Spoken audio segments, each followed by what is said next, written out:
What's going on, fellow devils, shock troops, leathernecks, jarheads, devil docs, salt dogs, pogues, boots, wooks, anybody in between? I just wanted to make a quick video letting you guys know how school works if you didn't already know. So, the way school is rotated and that it cycles is through 3 semesters. The first semester is generally fall semester. It's about 16 weeks long. You have a winter break for Christmas. You come back in the spring. Spring semester is another 16 weeks long. You take a week or two break. Then you have a summer semester. That's anywhere from 12 to 8 weeks long.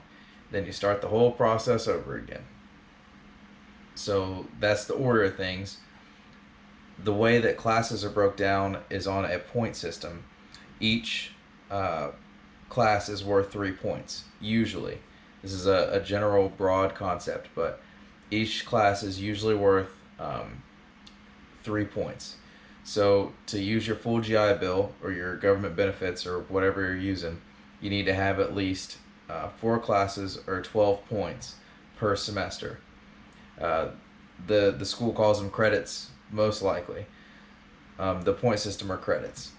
All right. So anyway, there's different levels of education. There's different degree levels.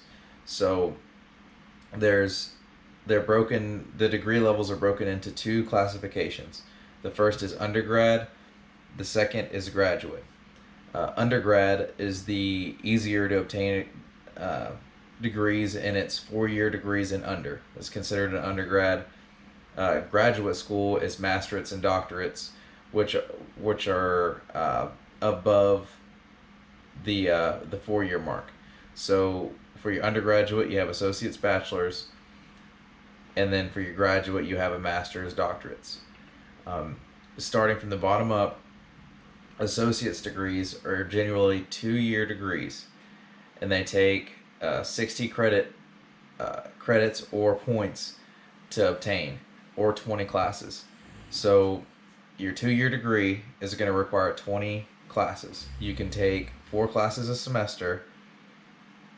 The fall semester you'll have 4, the spring semester you'll have 8, the summer semester you'll have 12, and then you start over again.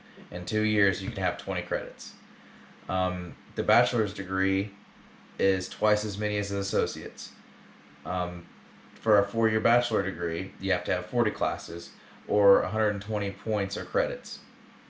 That's going to take you about 4 years. Once you get your bachelor's degree, you decide whether or not you want to get a master's or a doctorate.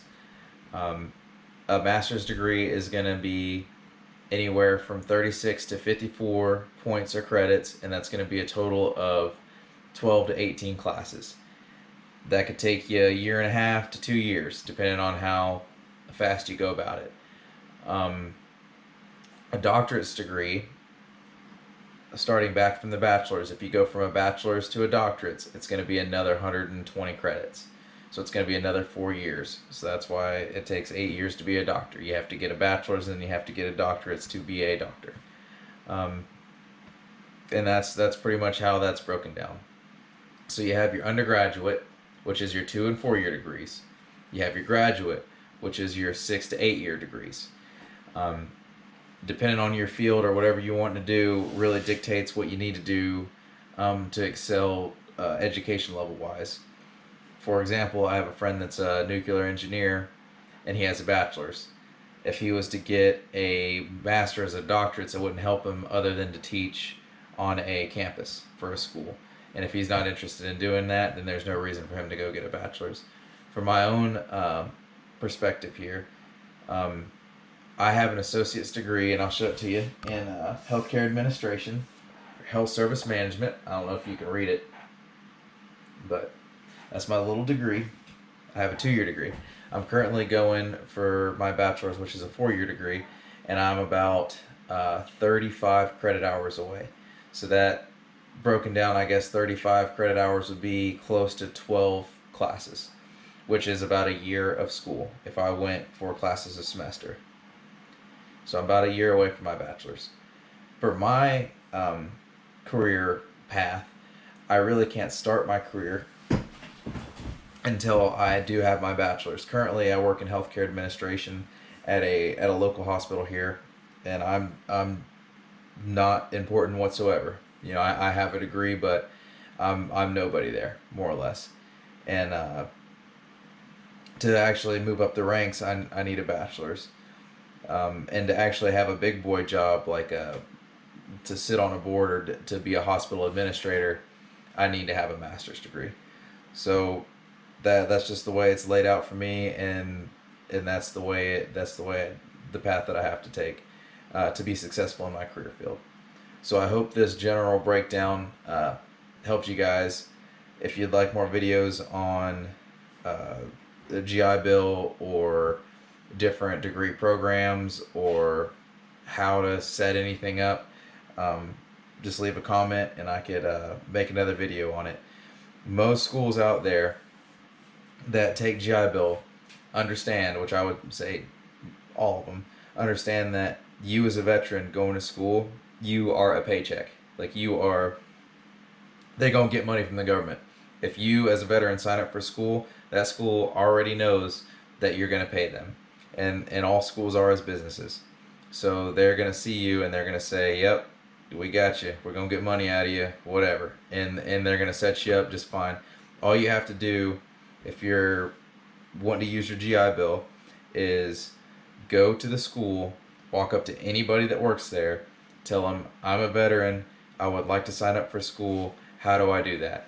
And they, if they're worth any sort of anything, whoever you talk to will direct you to either the VA department, because most schools have those, or just to a liaison that can help you register for classes. So if you go into a school and you tell them, "Hey, I want to spend my money here," and they won't help you or neglect you, then just go to a different school, because that's not somewhere you want to be. Most schools will bend over backwards for veterans because they know, again, that they're going to get money out of you, and there's not going to be a problem with collecting that money from you. And you know, it is what it is. It's not personal. It's business. Um, so yeah, I hope this helped a little bit. I'll see you guys on the channel. Check it out if you like shooting, if you like healthcare administration, if you like business. I'm going to start doing things on our rental properties that we own, um, and show my mistakes in there, and maybe you won't make the same mistakes. Uh, I've kind of I've been thinking here lately for the past couple years. There's people out there that make so much money, and even if you got a doctorate and you did brain surgery, you would not have that much money. And there's no way to get that rich other than to invest. And I've just been looking at different ways to invest in different places to put my money, and trying to get money work for me instead of me work for money. So if you think any of that's interesting, hang out, subscribe, check out some of the other videos. I appreciate the support and how much I've grown so far. So thank you guys. I'll see you in the next one.